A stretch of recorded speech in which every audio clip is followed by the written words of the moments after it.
Music, money, time, or a smile. Don't turn your back this time. Don't turn your back this time. We've got something to give. Music, money, time, or a smile. That makes our cause stay alive. That makes our cause stay alive.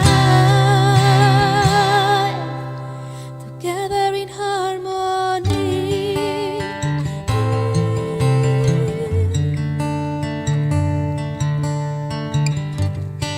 We've learned these things in life.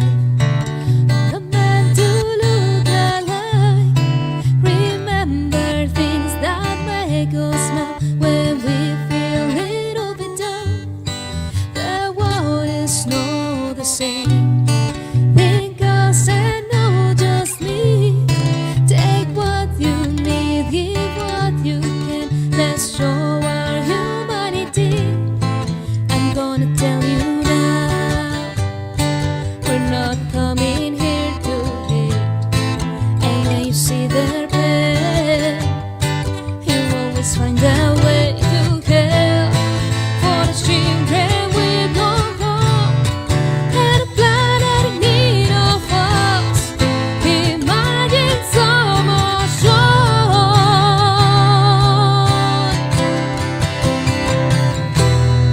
We've got something to give. Music, money, time, or a smile. Don't turn your back this time. Don't turn your back this time. We've got something to give. Music, money, time, or a smile.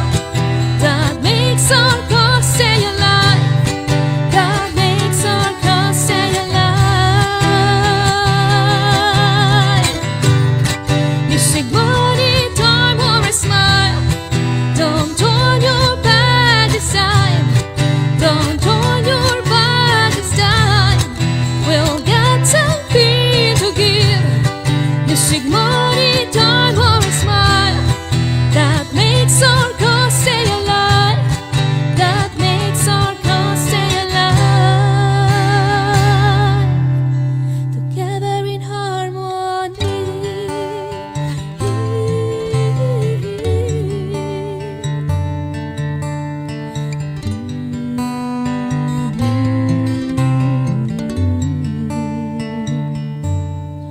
Together in harmony.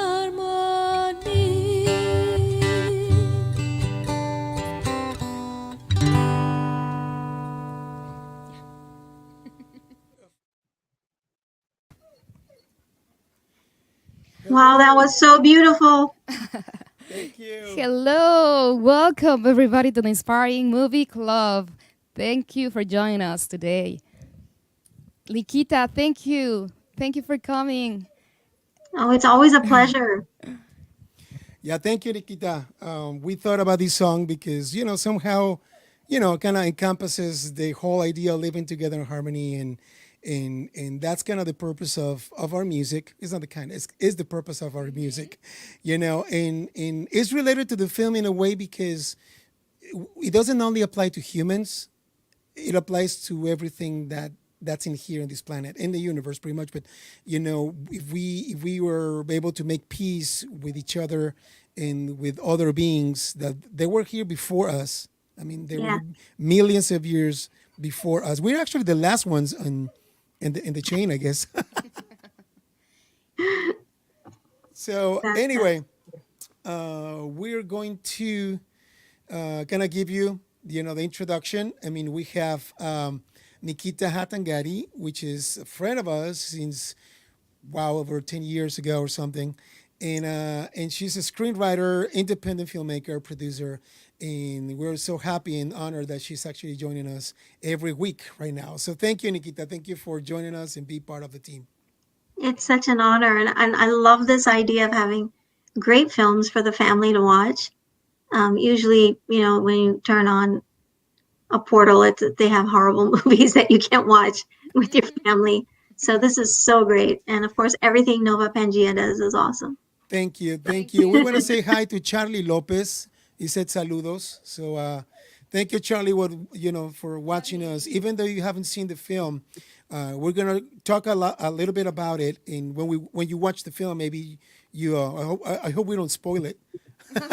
No, So speaking about it, it's a documentary. I know. It's Well, but still, Nikita, would you like to introduce the trailer a little bit? Yeah, it's a wonderful documentary that is produced by BBC, and it is narrated by David Attenborough. Mm-hmm. Um, and it is talking about how the world changed, or basically how the Earth changed during the pandemic. So, we keep thinking, oh, the pandemic's so horrible, but when you think about what has happened to nature, it has had such a profound impact, and in a very positive way. Yeah, and I don't know. I know you're from India, and I Mhm. know India is being hit hard by a new COVID Variant. variant of the virus. So Mhm. we're still not there yet. I mean, we still need to stick together. And now that I think, hopefully, we learn a little bit of what happened during this year. We lost family members, we lost friends, I'm so sorry. Yeah. and I don't know. Hopefully, your family is fine. Is it Yeah, my family, touch wood, is fine. My okay? Great. close family members, yes, we have lost some good friends, and um, but in every country, it's following a bell curve. Things get really bad, and then it dies down, and then you think everything is wonderful, and everyone starts going out, and then it Mm-hmm. starts the rise again, and it gets peaked. Um, and But that's pretty much happening all over the world. but that's one of unfortunately that's one way to learn things. Yeah, By losing assets, losing family members, losing jobs, losing uh, support, losing what we take for granted, Mm-hmm. like breathing, like talking, like drinking water, things that commonly we do on a daily basis. And what's interesting, and the way we're actually weaving this conversation, and let me just clarify that when we talk about the pandemic, we want to be very sensitive, because some people lost, families or friends. So we like to be very sensitive about that topic, especially for what's in the movie, right? I mean, although Mm-hmm. we were locked down, we were losing, family members and assets. Let's say the animals were having a party, yeah, The whole pretty nature. much. I mean, nature. Where Yeah. I mean, all these animals, nature was pretty much on a rebound. So again, this is a little bit of a I would say it's a hard, sour, sweet and sour feel. But again, we're not there yet. We're not over it. So something that we no, learned, we're not.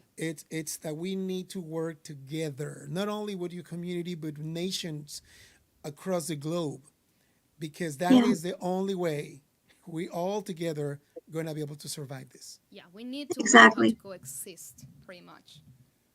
Yes, So, absolutely. being said that, Nikita, how about if we watch the trailer so people know what we're talking about? Yeah, yeah. Okay, here we go. March 2020. A deadly virus sweeps around the world. Overnight, our lives are put on pause. Today, the WHO declared a pandemic. Issuing a stay home, stay safe order. Directing all of our residents to quite simply stay at home. But as we stop, remarkable things start to change in the natural world. With the clear skies, for the first time in a lifetime, we can see the Himalayas. With beaches closed to humans, these animals were nesting at a more successful rate than we've ever seen. One vocalizing and then the other. I'd never heard that before. From the start of lockdown, across 5 continents, we have recorded a global experiment of epic proportions that has shown us, if we choose, we can transform the health of the planet for all.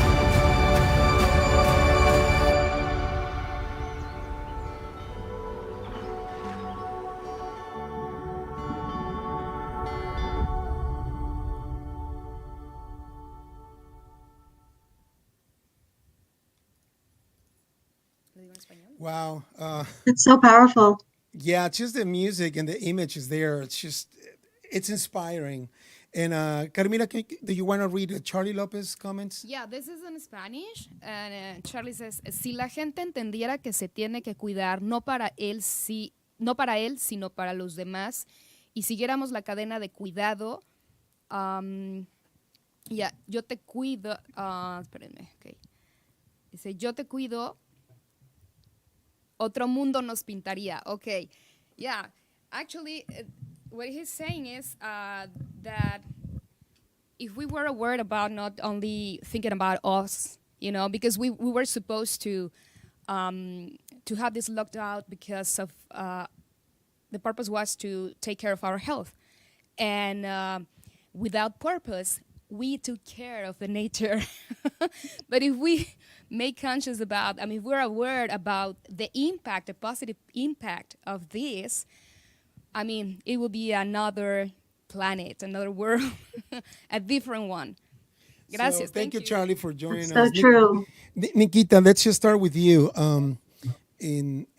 Just give us your take on this epic story. It's a story that we didn't know. Some of us. I was not aware of how much within days, within weeks, how much the Earth was able to breathe again, to rebound from pretty much from us.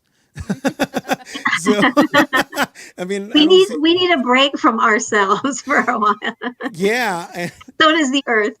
So what do you think about what in this case Apple TV did? And again, I'm saying the names of the producers because this is exactly what we want with this. We're not getting paid by these guys. We're just watching movies. But we thought that through this medium, we can actually tell them, hey, we like this kind of stuff. Continue doing this. There's a market out there, and we're willing to pay for it. We're willing to talk about it. We're willing to spread the word because these are positive films. These are positive documentaries. So what do you think about it? So I loved it. So thank you for the recommendation. I loved watching it. And I think there's something very interesting about the year 2020. Sometimes after something happens and we look back, we say, you have 2020 vision, right? Mm-hmm. When you look back and you say, this is all 2020, you can see things clearly. And I think the year 2020 kind of represents that. We can see clearly what we've done to our Earth. It's, we've had to suffer so much, but what we've done to the Earth, it's phenomenal. And the amazing thing about this documentary is they've shown that if we could just step back a little bit and maybe stop throwing so much garbage into the oceans and just let nature take care of itself instead of us, wanting to be everywhere all the time, thinking that, hey, because we're human beings, we can control everything. That how much nature is so resilient and it can come back to its natural state. I was blown away by all these animals and, just how scared they always are when humans are around. But once we go away, they're coming out freely. And it's just so beautiful to see that. I think Tom Beard has done a phenomenal job of directing it. Incredible. And it's not an easy topic because you cannot direct animals. Especially elephants and leopards. And there's a scene that, this camera guy in front of the leopard, or cheetah, I believe. No, it was a leopard. In front of him or her, looking straight into his eyes. The guy, I'm sure, was sweating. The guy, I'm sure, was just holding his breath for a minute. Maybe he turned blue. But when he comes back and look at the camera, he goes like in a way, I can't believe I was here to tell the story, but I can't believe I'm still alive. Yeah, you could see the tears in his eyes just ready to come out. I think it was beautiful, but at the same time, impacting, scary, kind of. Oh, definitely. Yes, but they're also used to humans That was a hotel, a resort, I guess, right? I think it was Yeah, a yeah, resort in yeah. He Africa. appeared in a hotel in Africa, I believe. So just like deers in Japan, And that's they another thing. That was so neat. In Nara, they have forgotten how to feed themselves. Yes, how much have we changed, huh? rice cookies. They miss the rice cookies just for a short period of time. And you know what? I don't know about you, Nikita, and I don't know about people who actually have watched the film, but the first scenes when the animals start walking down the street, Hmm. I kind of felt, well, it must sound probably weird, but I felt invaded. I felt like, why are these guys walking down our streets? I mean, that belongs to us in a way because we're so used to see people on the streets. And as the movie goes and as the film goes, in the narrator, which is a great voice, he's an institution, and he's Yeah. just saying that these animals, they were now through their instincts kind of trying to find the food that they found before us. It's like, wait a minute. No, I think I start feeling bad. Like we're the invaders. We just came here and we push them away. All they're doing is just kind of reconquering what that was theirs. Yeah. And that was the first emotion that I got. This picture doesn't go at all, but that's what's intriguing. That's why so to me it was so unexpected. And then suddenly I started kind of making sense. Like, wow, what about if it just be like that forever? Where would we be able to live? Why not? And it's I don't know. That was the first impression that I got from those scenes. No, and you're right. I mean, everyone thinks that if you see animals walking around the street, you're like, why are you there? Now, if you've never been to India, it is a very big shock because unless you go to a big city like Mumbai, if you go to small towns, you will still see cows walking in the street. And Yeah, if you're driving, everyone just has to adjust because there will be a cow somewhere, a dog will come from somewhere. And if you go in some parts, there will be monkeys everywhere, and you just have to learn to adjust to them. same thing in Latin America. In Costa Rica is the same way. I mean, you just see birds and animals, monkeys, just with respect, right? Because you don't want to mess with those guys. Yet no, I had a monkey steal food from my plate several times. So Really? So what do you do? I went to a temple and I had this, stuff, and then this monkey decides to come and eat my food, and I drop the plate, and I'm screaming, and all the Indians who live there were laughing at me. Well, I'm sorry, I'm laughing too because So showing the picture of it, I was like, I'm not used to it, but they're used to living with animals. So Right. yeah, of course, of they course, thought it was funny that I was screaming so much. yeah, of course. I mean, it's because how long have you been here in the United States? I've been here since I was 2, so I've been here for a long time, Oh, but yeah. I go back all the time to visit, and I stay there for long periods of time, but still, when I first get there and I see a cow coming, I'm like, oh my God, What why is is the that? cow here? But everyone else is like, it's just a cow. We'll swerve around. And if she decides to sit in the middle of the street, well, you just have to stop traffic. You But got yeah. Well, I don't know how to say that. This big bird that we saw last week in the organization with the Oh, the peacock. oh yeah The peacock was, yeah there was like exotic birds in this organization, but it's a they were sanctuary. the sanctuary. It was yeah they were released. They were all over. They were freely They were freely flying away, flying and or coming that's back, and so yes. nice. So for us it was I mean here in United States. So we were this is paradise. This exists here, and we were kind of like very tourist people. yeah, and I mean Taking it's pictures. different. And I like to And continue talking about this community in I think you said northern India at the end of the film. I think at the end of the documentary. I mean, what they did is great. And I like to continue talking about it. But before that, what do you think about the way the movie is narrated? Because I mean, you as a filmmaker, you probably have a script to follow. Although I'm sure some of your part of the documentary was scripted, but maybe after they got the images, because they went all over the world pretty much, Yeah. and they got images from different countries. So how can you cut together a documentary like this, where there's no script, where there's no plan, or maybe little bit of planning. Well, once they put everything together, um, I think that's when all the narration goes in, and I'm sure that David Attenborough would have had some idea, but the way he speaks, he has such an incredible voice. Oh First of yeah. all, he, he's been a broadcaster. He um, also is not only the controller of BBC from 1965 to 1969, but he's also president of the Royal Society for Nature Conservation. Yeah, He speaks so well. well, he is an institution already. I mean, He is. if he speaks, you take notes. Pretty much, that's what I would think. Absolutely. And he's the younger brother of Richard Attenborough, which everybody know, Academy Award winning producer. And Producer. yes, so what's so amazing is the way he speaks.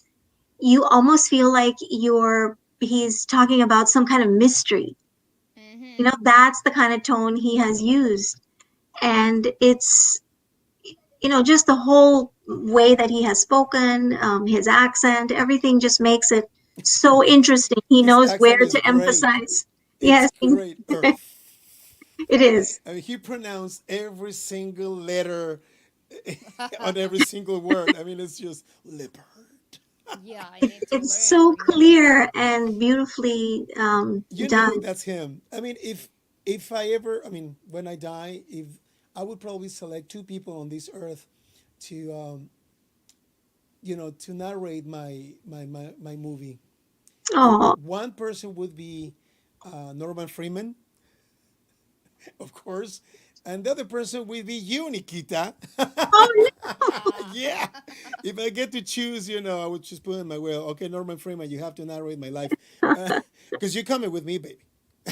You're coming all together. Now, yeah, you said it right. I mean, his vision. I mean, he's passionate about what he does, what he said, and what he sees. And thanks to him, we were able to see things that we never thought it were possible. I mean, the behaviors from animals that we didn't know they even existed in how they interact with humans, yeah, and how much can we impact their own ecosystems and their own lives.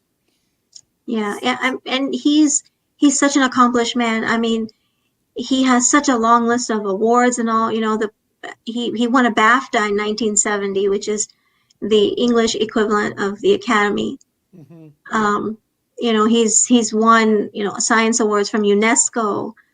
Um, he's done so much stuff. He's the foreign honorary member of the American Academy of Arts and Sciences. So I mean, he has so many awards.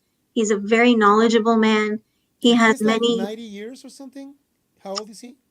How old is he?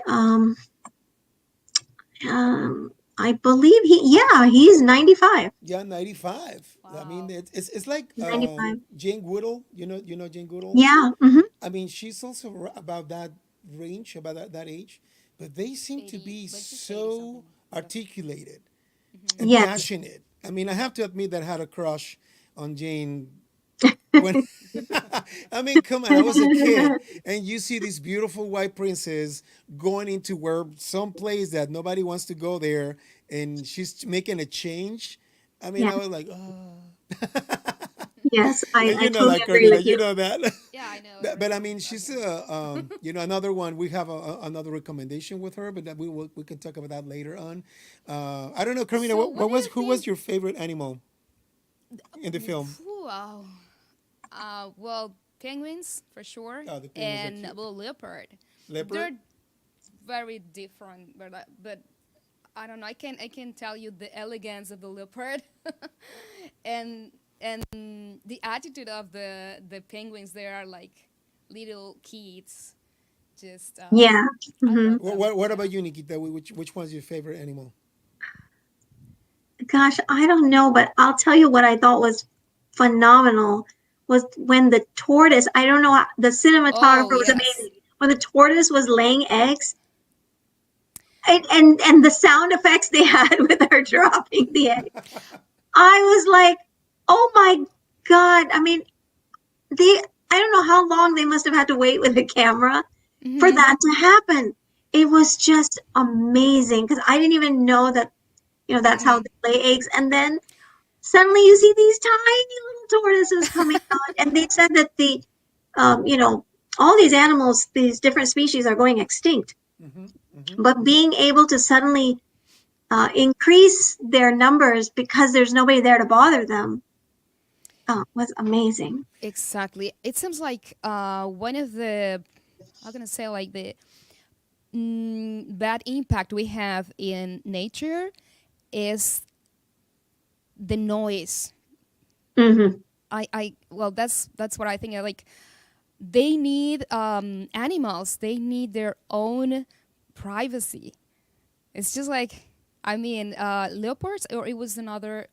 I don't The remember. whales. Oh, the No, whales. The The whales. whales. yeah, and cheetahs also. I remember. Well, cheetahs too. Yeah, this Yeah. mom, she is very important when she got the food for the cubs, and she's trying to let the little cubs to to pay attention and say, hey, I'm here, you need to come. And she produced this like chirping noise, right? Like, Yeah. and She's she's, calling yeah, but because tourists or people, they are in the safaris all the time, sometimes, I mean, she cannot communicate with the cops, and they are sometimes in dangers because they could be Yeah.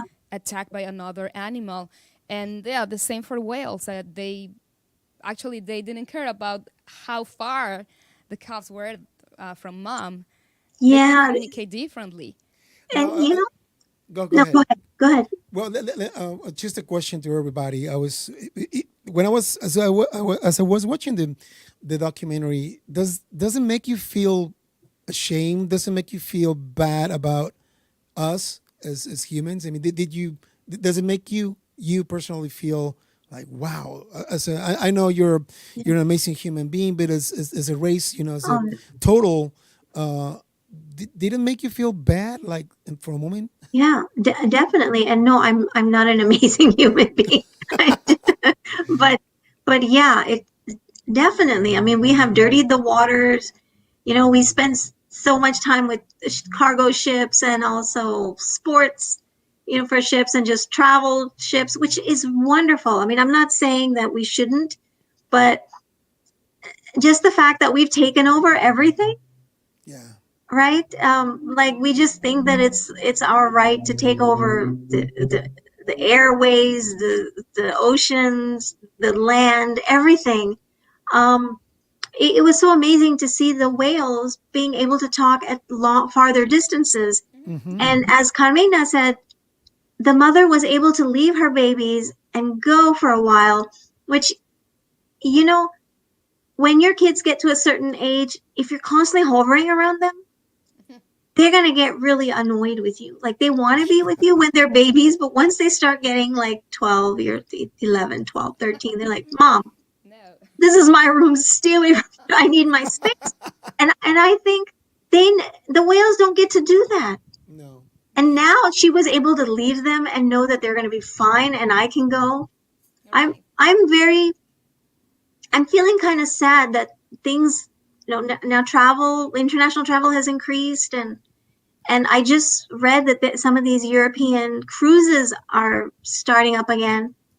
I'm just wondering how these animals are going to feel. They'll be like, oh my God, those nasty humans are back to take over our Oh, space. yes. I'm sure that's how they think. I'm sure that's why the comments that they made about us. Because I mean, we it's like we don't belong there. Why is these guys coming back?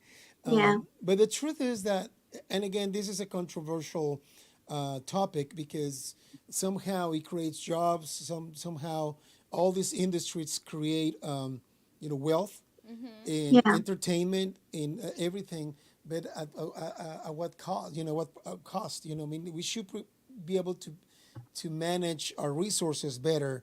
Like at the end of the Agreed. film, they said, what about if we have a week, maybe in the summer? You also propose maybe a week in the winter or something, so we allowed the earth to rejuvenate in a way, and continue their process. Continue their cycles. How that would that affect us? Or here's another question. I mean, do you think we're ready for that? for us to probably continue working at home for maybe once or twice a year. Do you think humankind, people would be willing to do it? You think? You know, I think we can at least cut in some places. Like if you have to, start traveling back to work, maybe travel 3 days a week to work and work from home for 2 days a week. Something so that we can, where it's not completely one or the other, Right. but something that, is a mix. So we're not telling people, okay, don't come to work in the month of June, but maybe come to work 3 days a week or, the beginning part of the week or something like that, so that we're also saving on gas. We're not polluting as much. And I think that's a good way to kind of get into it. Now, well, that's a good point. Now, the thing is, you also mentioned before we start actually, getting Yeah. on air, something about violence, and Yeah. this is sad, and this is a space for, and I know a lot of my friends that said I'm not going to be able to make it, so they're going to be watching this show later on. Hmm. Everybody now start kind of going out, and some of them they're really looking for an opportunity out there and They're stuff, coming back from home. and they're coming work. back from work and Yes. everything, especially Yeah. in Mexico, But you mentioned something that is it's kind of hard to believe, but it makes sense about domestic violence Yeah. in Domestic how violence has increased during the pandemic, and the pandemic has been very, very hard on women. how come. Um, one, like, women who do stay at home, uh, they did get a little bit of a break when everyone leaves home. That doesn't mean that women who stay at home, sleep and watch TV when everyone's out of their house. But they're able to do everything without interruption. Now everybody's at home. They need constant care. Hmm. Women who are working outside of the home, who are now working from home on their jobs, are not only having to do their jobs, but they're also having to do everything at home because the whole family's at home. And those women who again were already living with difficult relationships, um, domestic violence has increased because many people are losing their jobs, and unfortunately, people take it out on someone else, and that's been very difficult for women. So, sometimes we can say, oh, hey, my life is more relaxing because I don't have to get in a car and drive to work. Right. I can work from home. But then there are people who are suffering more because of the pandemic. So, what? How do you think we can all help with that situation? Because it seems like it's been there forever, and unfortunately, at the moments that we thought humans might probably learn how to kind of spend time together Hmm. more peacefully, or at least more conscious about the togetherness of the situation. It's sad to really see the results of this situation, that goes back to the negative. I mean, during the pandemic and then after the pandemic, I mean, we've seen Carmina and I. We were just walking out our dogs and stuff, and we see all these pile of trash in parks. It's kind of like people went out, and instead of being more, nicer to people, they were more. Some of them they're more aggressive.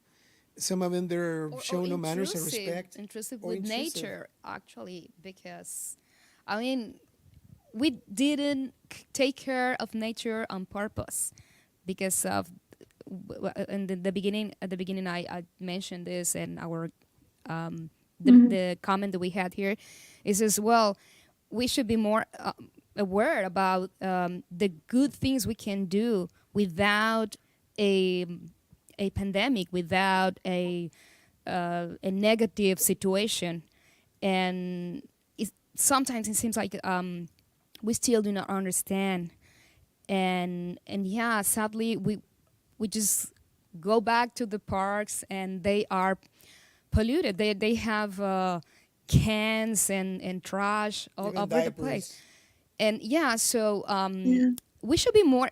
You know, when I was in Costa Rica, they really take care of nature, and they take care of each other, because they say, okay, this trash is not mine, but I mean, this is kind of the culture they have, but I'm going to pick it up because I care about myself and yourself and the nature.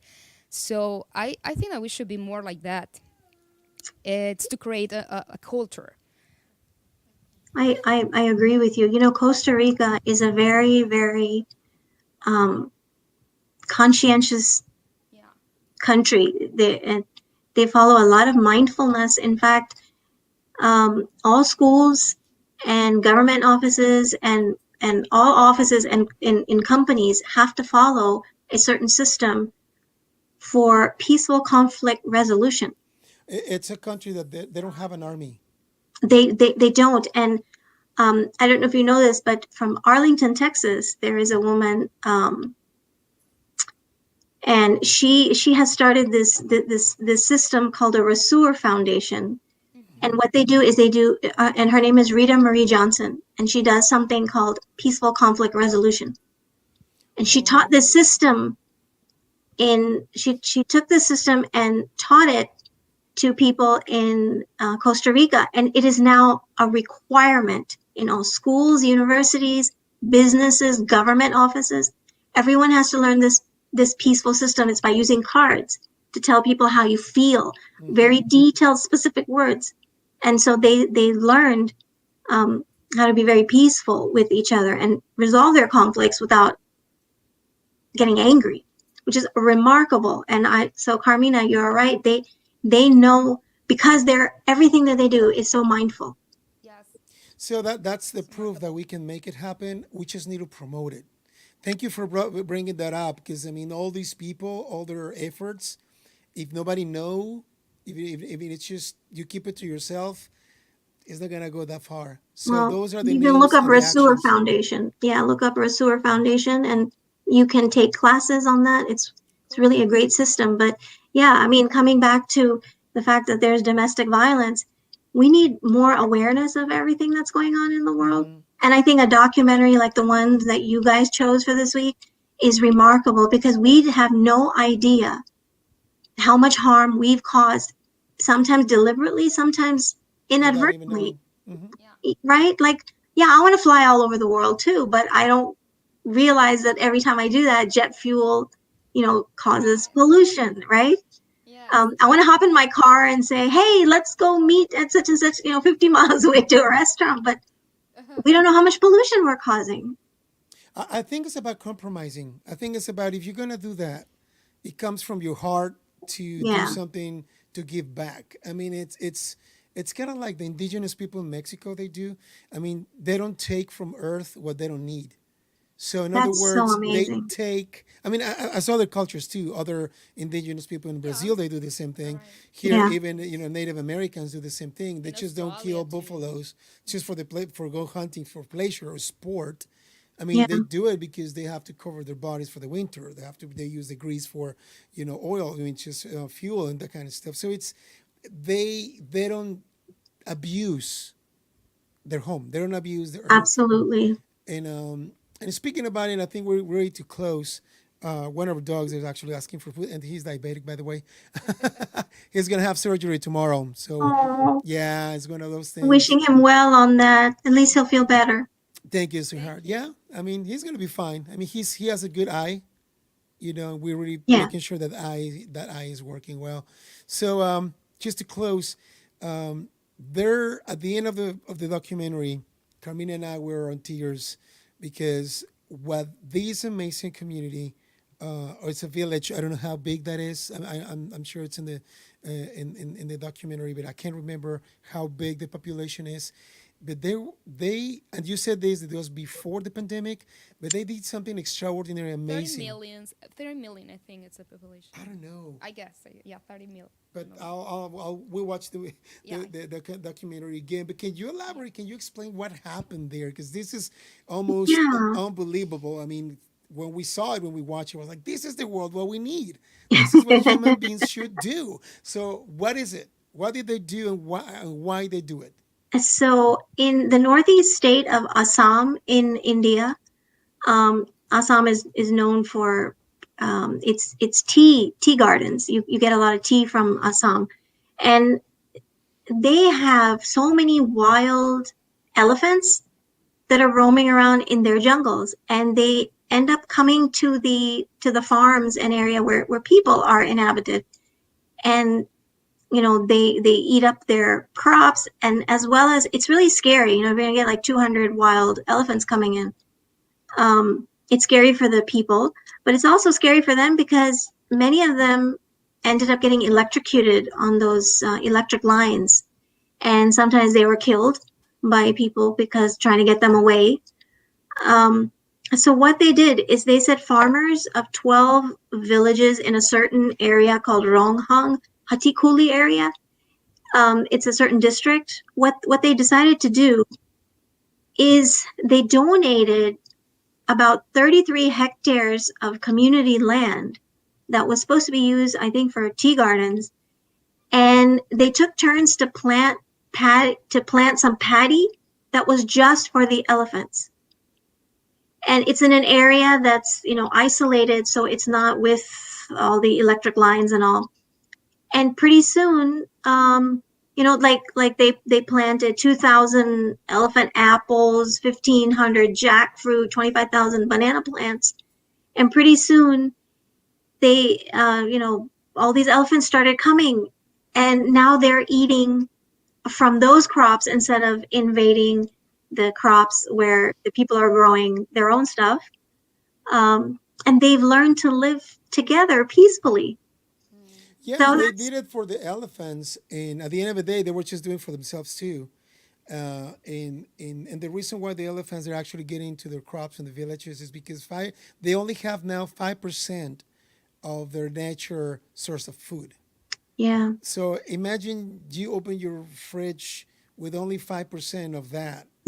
I mean, how desperate are you going to be? With a big family. I mean, with a big Our, family, our fridge is always overflowing, so I can't imagine if you open, there's nothing in there. So yeah.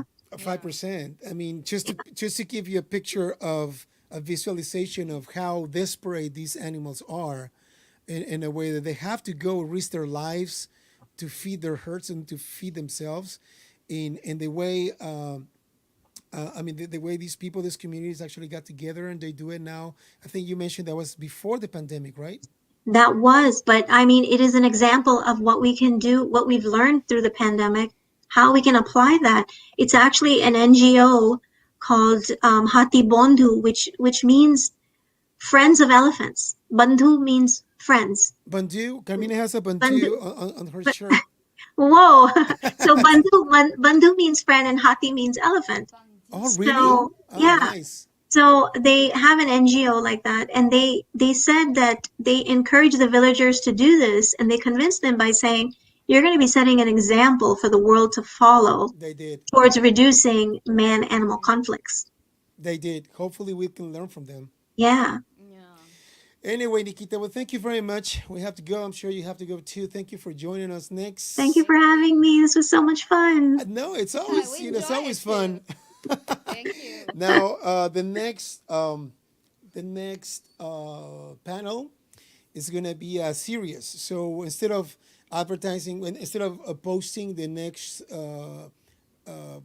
panel, until Friday, we're gonna do it tomorrow. Yeah. Just in case you guys want to start watching it, it's a series on Netflix. So it's about love and how hard it Yay. is for some people to have access to it, to understand it, and it's really it's really mind opening when you watch this I mean, it's a documentary in a way. Yeah, it's a series of documentary of different Scenarios, yeah. And hopefully we're talking to a couple of organizations to see if we can have in the panel someone who can actually come join us at the panel.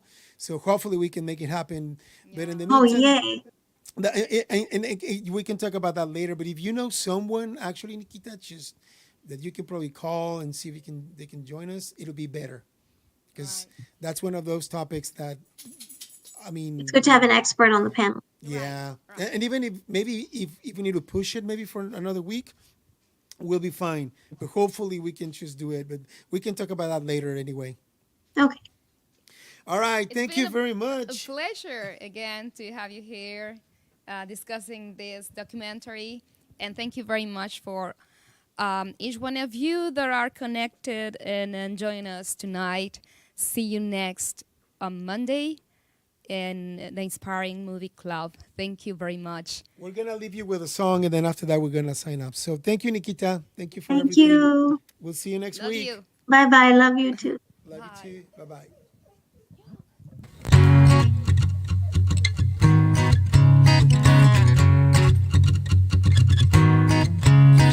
Superstars and cannonballs are running through your head. Television, facial cups and shootings everywhere. Subway makes me nervous, people pushing me too far. I gotta break away, so take my hand now, 'cause I want to live like animals, careless and free, like animals. I want to live, I want to run through the jungle, the wind in my hair and the sand at my feet.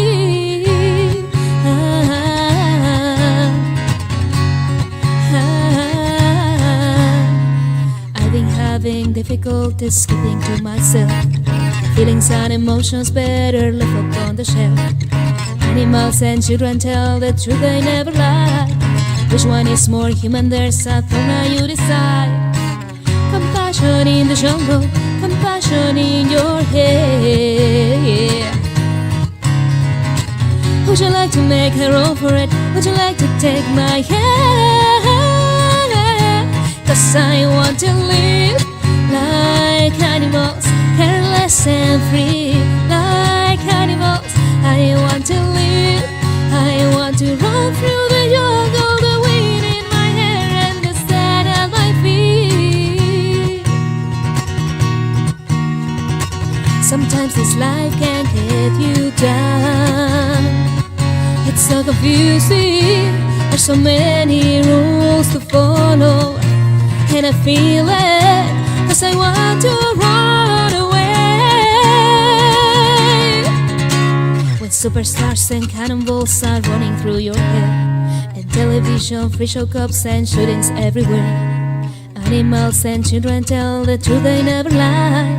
Which one is more human? There's a thought, now you decide.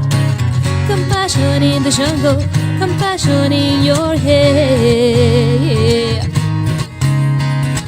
Would you like to make a run for it? Would you like to take my hand?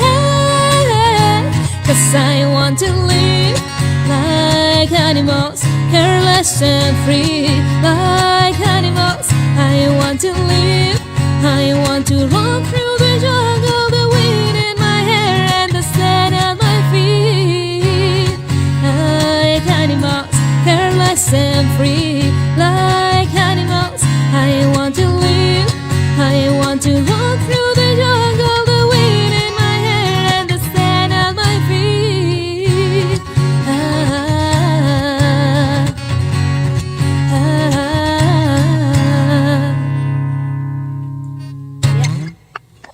That was a pretty song. That was gorgeous.